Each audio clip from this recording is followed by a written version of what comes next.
Olá, sejam bem-vindos a mais um vídeo do nosso canal.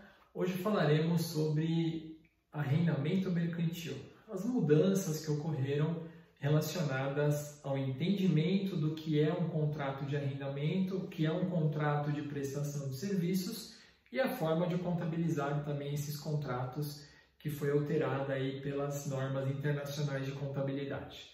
Ressalto que, além de uma leitura ampla e extensa do CPC 06, que norteia essas alterações, essas atualizações de leasing, esse nosso vídeo também está baseado no livro do Marcelo Cavalcante, que é um livro muito didático, muito interessante para quem busca entender um pouco mais sobre as novidades que vêm ocorrendo em FRS, sobre as atualizações.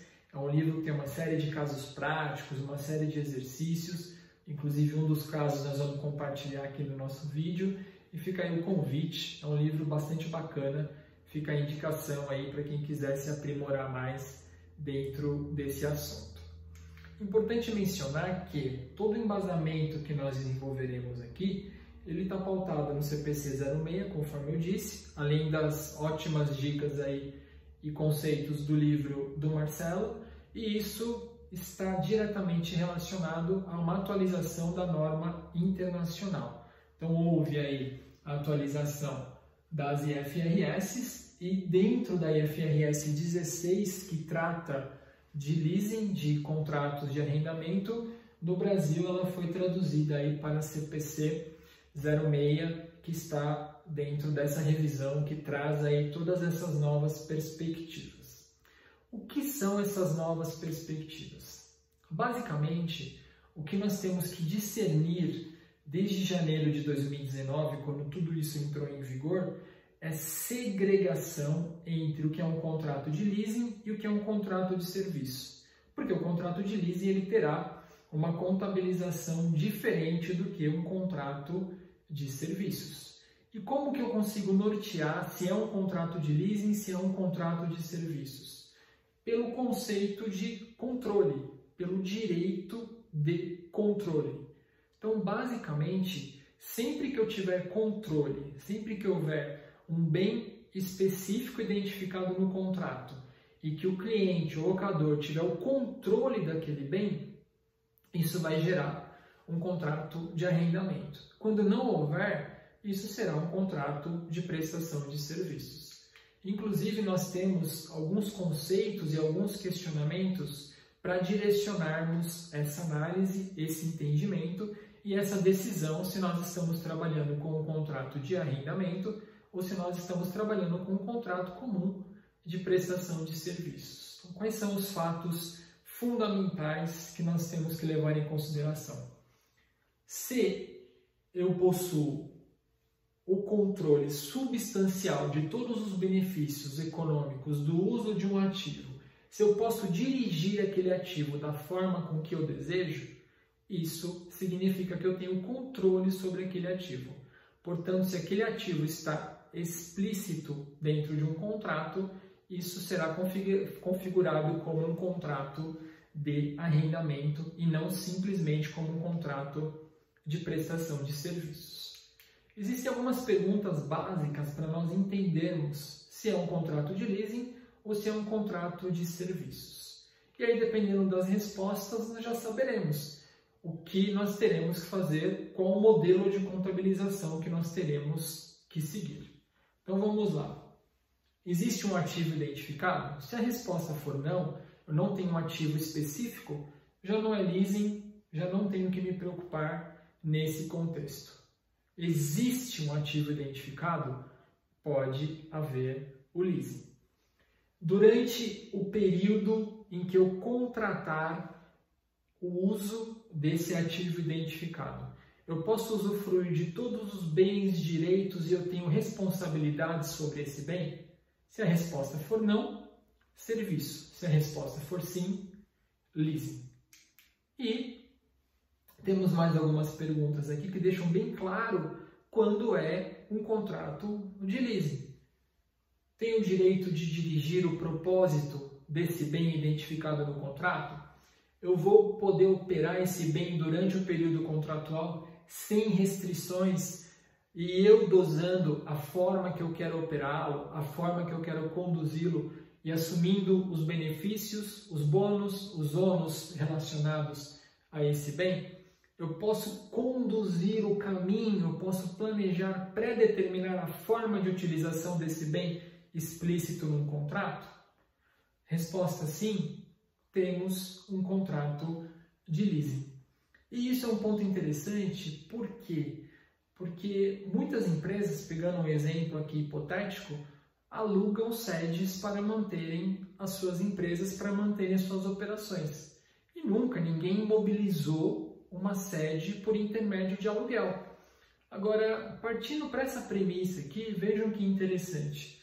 Um contrato de locação, ele estabelece um imóvel específico, ele estabelece um prazo contratual. Durante aquele período que eu estou sediado em alguma empresa, eu posso aplicar melhorias, eu posso usufruir, eu posso conduzir da forma que eu desejar aquele imóvel, claro, dadas as limitações contratuais. Então significa o quê? Que um simples contrato de locação de um imóvel, nessa nova configuração, torna-se um contrato de leasing.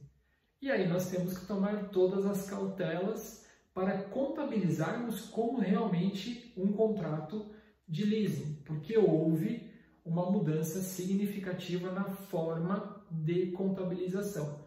E isso é um ponto que gera muitos desafios, tanto para os empresários, quanto para os profissionais de contabilidade, e também aí para os advogados, para todas as equipes de apoio que vão nortear esses contratos e esses acompanhamentos. Então, nós temos aqui a identificação, que é o grande desafio para quem aplica esse novo conceito, que é o IASB, que é aí o Conselho Federal de Contabilidade Mundial, que toca aí, desenvolve as IFRS.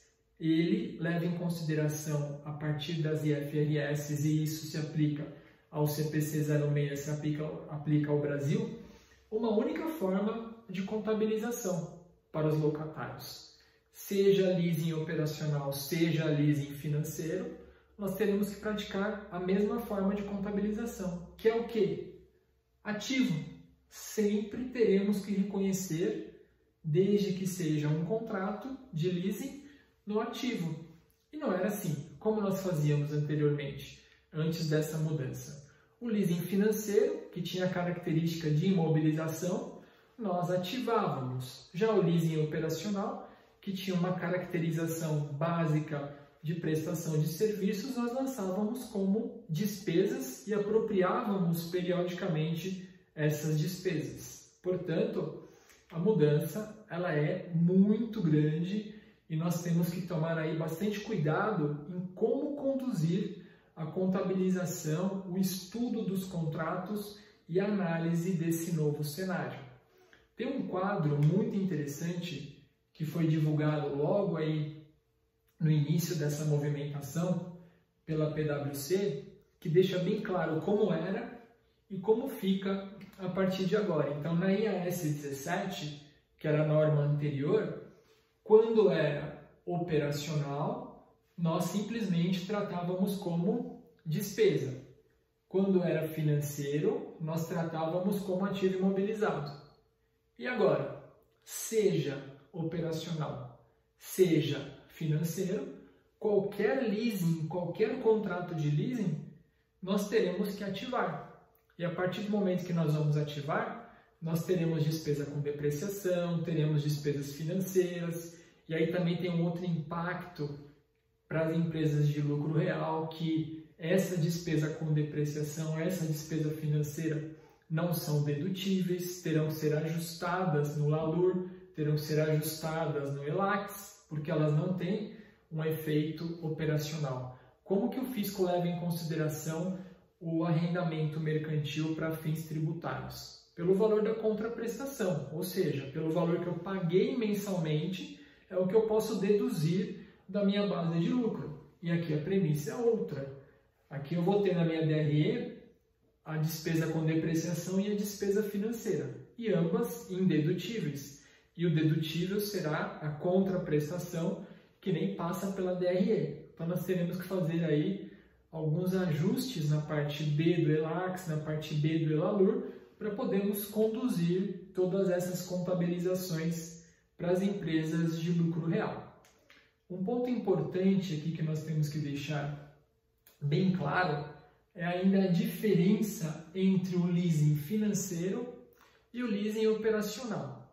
Mesmo que não haja a diferença, hoje ambos sejam ativos, o tratamento até no ativo nós teremos que identificar. O leasing financeiro é um ativo imobilizado de fato e o leasing operacional é um ativo adjacente, porque ele vai gerar um direito de uso. Então, por exemplo, eu aluguei um imóvel, eu vou ficar com aquela alocação daquele imóvel durante 10 anos, 5 anos, ele é um ativo adjacente. Já eu comprei um imóvel, comprei um carro, comprei uma máquina por leasing, temporariamente ele é um leasing, quando eu acabo de pagar ele passa a ser imobilizado contínuo da minha empresa. Então tem que tomar esses cuidados também, porque temporariamente ele será um contrato de arrendamento, quando eu acabar o contrato de arrendamento ele vira um imobilizado. Já o operacional não. O operacional ele é um ativo adjacente que quando acabar aquele direito contratual, ele vai ser baixado, ele não é um ativo contínuo da minha empresa. Então, requer aí um estudo, requer um planejamento para que nós saibamos conduzir ambos cenários dentro dos nossos balanços patrimoniais, para que nós tenhamos total controle e principalmente os cuidados na hora de reportarmos ECD, reportarmos ECF e principalmente dentro da ECF os ajustes de ELALUR e de ELACS que serão direcionados por conta desses critérios. Para facilitar um pouco aqui o nosso entendimento, a gente tem esse resumo que o arrendamento operacional é um ativo subjacente, ou seja, ele é um ativo temporário, e o arrendamento financeiro ele é temporariamente um arrendamento e vai se tornar um imobilizado contínuo para a empresa. Então esse é um aspecto aí bem relevante que a gente tem que levar em consideração no momento em que nós estivermos conduzindo a análise dos contratos e a contabilização dos contratos. Só a título de exemplo, nós temos aqui um caso prático, que inclusive está no livro do Marcelo, que eu só adaptei aqui a questão de datas e mantive a mesma estrutura, que é de uma empresa que fez um contrato aqui de 3 anos de 20 servidores. Nesse caso, ela fez uma operação aí de arrendamento mercantil de 20 servidores, sem opção de compra, ou seja, ela fez um arrendamento operacional, ela não fez um arrendamento financeiro.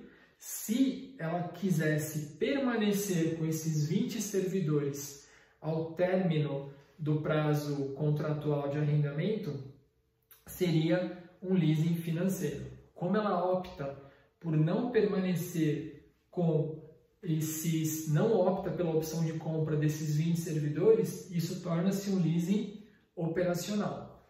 O valor do contrato é de 36 mil, sendo 30 mil valor principal e 6 mil de juros, e o prazo de contrato é de 3 anos. Aí no livro, o Marcelo colocou aqui todo um fluxo de caixa desse contrato. Então, saldo devedor inicial 30 mil, juros do primeiro ano 3 mil, pagamentos realizados no primeiro ano 13 mil, enfim, colocou todo um passo a passo aqui do que está no contrato de arrendamento da empresa.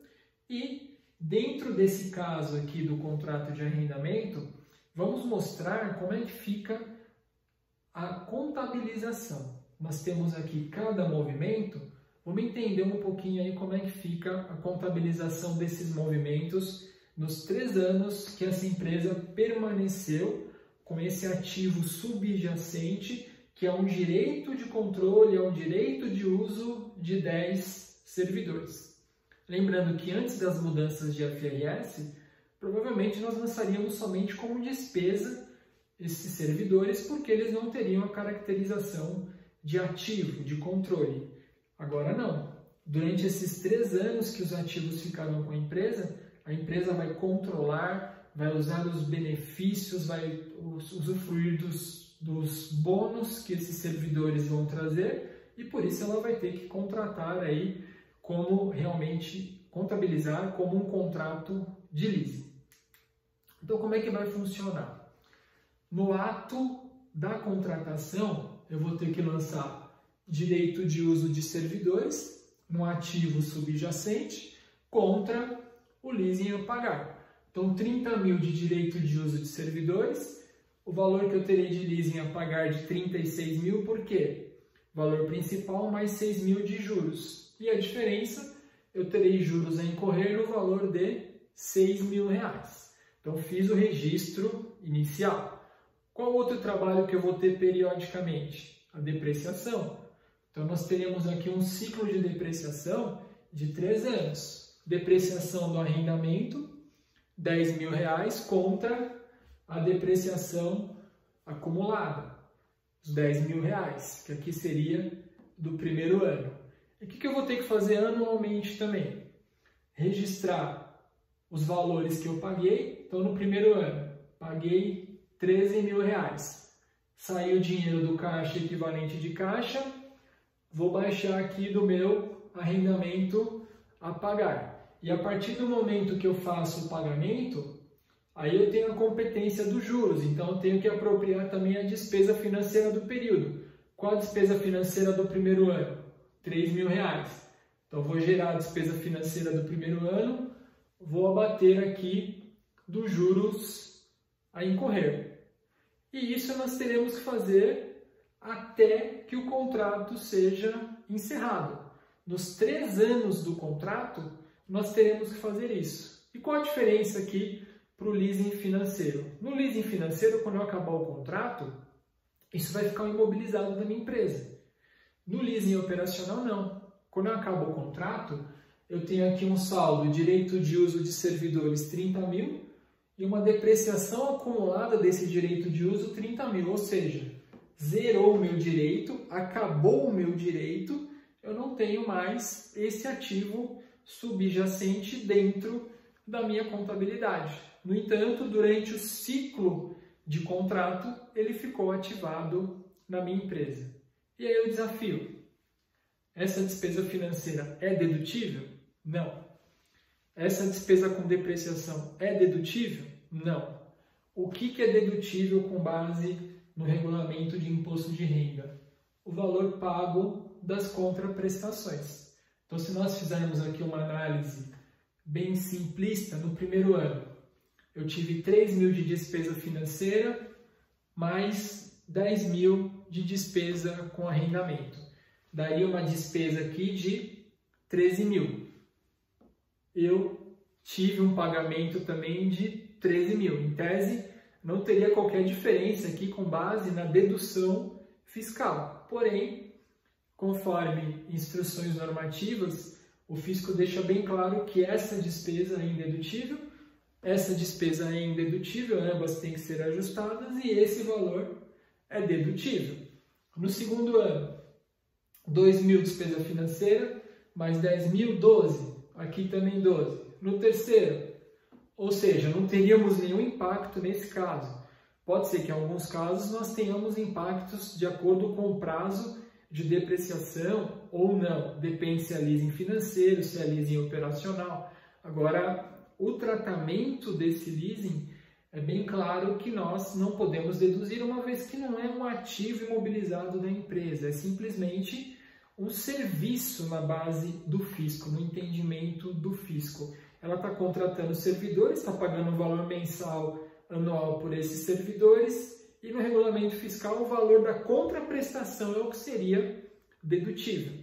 Então, é claro, vamos sempre acompanhando esses cenários, mudanças de legislação sempre podem acontecer, e o importante é nós entendermos o modelo, a contabilização e praticarmos da melhor forma possível o novo conceito aí de arrendamento financeiro. Novo porque ele começou aí a vigorar em janeiro de 2019, No entanto, já temos muitas empresas praticando, outras ainda não começaram, estão diagnosticando os impactos, tem contratos em andamento, tem que fazer uma série de estudos, mas fica a dica, é um ponto que já está em vigor e que nós temos que aplicar nas nossas empresas o mais breve possível, de acordo aí com as necessidades e de acordo com os estudos pertinentes de cada contrato que nós temos. Enfim, espero que consigamos aí, dentro desse conceito que tentamos passar, que tenhamos obtido aí o êxito em compartilhar brevemente o que é um contrato de leasing, o que é um contrato de serviço, quais são as duas formas de contabilizar o leasing, que é tudo no ativo, porém um como operacional, um como financeiro, e convidamos aí a participarem dos nossos próximos vídeos, acompanharem os nossos próximos vídeos, que todos têm o grande foco de compartilhar desenvolvimento, compartilhar conhecimento. Um abraço e até breve.